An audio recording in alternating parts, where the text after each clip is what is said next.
Our traditional unit of analysis for the creation of value has been the closed organization and a focus on its internal workings as the means through which value is created and delivered. However, in the age of IT networks, this model is shifting, fundamentally from organizing capabilities within the business to organizing resources outside of it, from optimizing internal linear production processes to orchestrating external capabilities through networks. The organizational paradigm of the token economy will be large service networks. Digital networking technologies enable networks to overcome their historical limits. At the same time, they can be flexible and adaptive due to their capacity to decentralize performance along a network of autonomous components, while still being able to coordinate all this decentralized activity towards a shared purpose through algorithmic coordination. Thus, the way that this next generation of decentralized enterprise accomplishes tasks will be fundamentally different from the linear production process that we know today. As the strength of these open trusted networks grows and connectivity proliferates, the centralized organization will become unbundled along many dimensions. Already we see this with today's platforms like Uber and Airbnb, where individual products are becoming servitized and delivered on demand within information service networks. The product-based push model of the past will evolve into a dynamic, plug-and-play networked model that works to aggregate modular on-demand services around the needs of end users.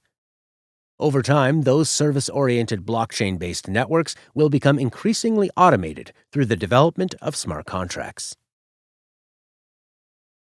Distributed organizations are flat in their structure. They are not divided out into fixed layers of authority.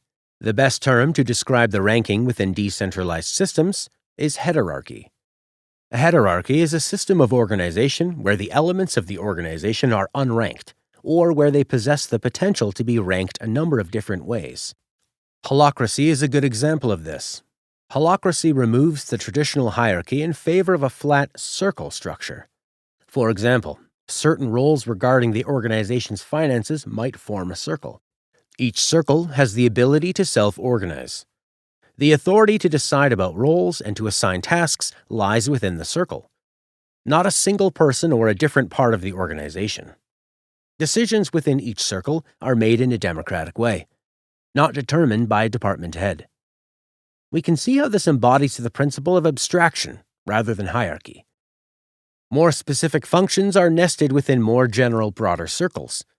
High-level strategy about the operation of the whole organization is made in the broadest circle, containing a core leadership team that then lets the circles nested within it decide how they will execute on their part.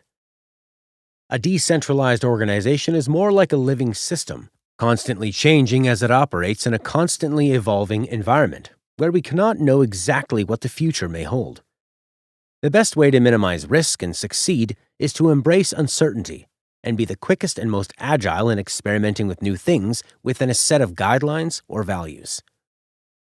As organizations move on to distributed networks and are natively producing data, analytics will become a central part of enabling these dynamic distributed organizations. Analytics is used to enable real-time adaptive coordination of networks through a loosely coupled, on-demand, event-driven design. This new form of organization is designed to enable innovation and its rapid application through ease of reconfigurability based upon real-time information feedback loops.